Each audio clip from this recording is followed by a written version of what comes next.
മുമ്പൊരു നാൾ ബീഹാറിൽ നിന്ന് കുടുംബത്തോടെ കേരളത്തിൽ വന്നു താമസിച്ചു കോഴിക്കോട് ഒരിടത്ത്. കുഞ്ഞുമക്കൾക്കൊപ്പം കഴിഞ്ഞു സന്തോഷത്തോടെ.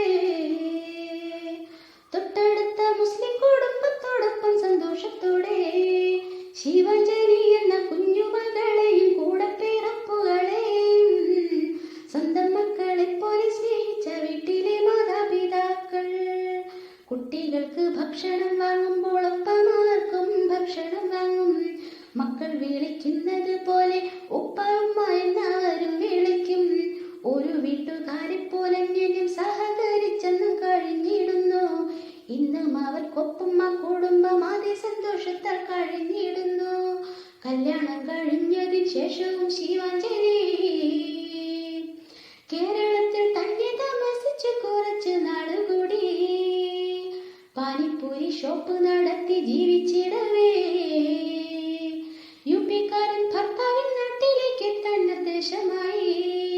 ഭർത്താവിൻ പെങ്ങളുടെ നിശ്ചയത്തിന് നോർത്ത് ഇന്ത്യയിലേക്ക് അവർ പോയിടുന്നു. അമ്മയും അച്ഛനും സഹോദരങ്ങളും കേരളത്തിൽ തന്നെ കഴിഞ്ഞിടുന്നു. മക്കൾക്കും ഭർത്താവിനും ഒപ്പം മഞ്ചേരി യുപിയിൽ വന്നിട്ടൊരു വർഷമാകുന്നു. ഉത്തർപ്രദേശിലെ രീതിയും ചിട്ടയും ഉൾക്കൊള്ളുവാനേറെ പ്രയാസമാകുന്നു. വന്നു കയറും മരുമകൾ കൊട്ടും ബഹുമാനമില്ലാത്ത നാട്. മൂടുപടമിട്ടിടണം, അവർ തറയിലിരുന്നിടണം.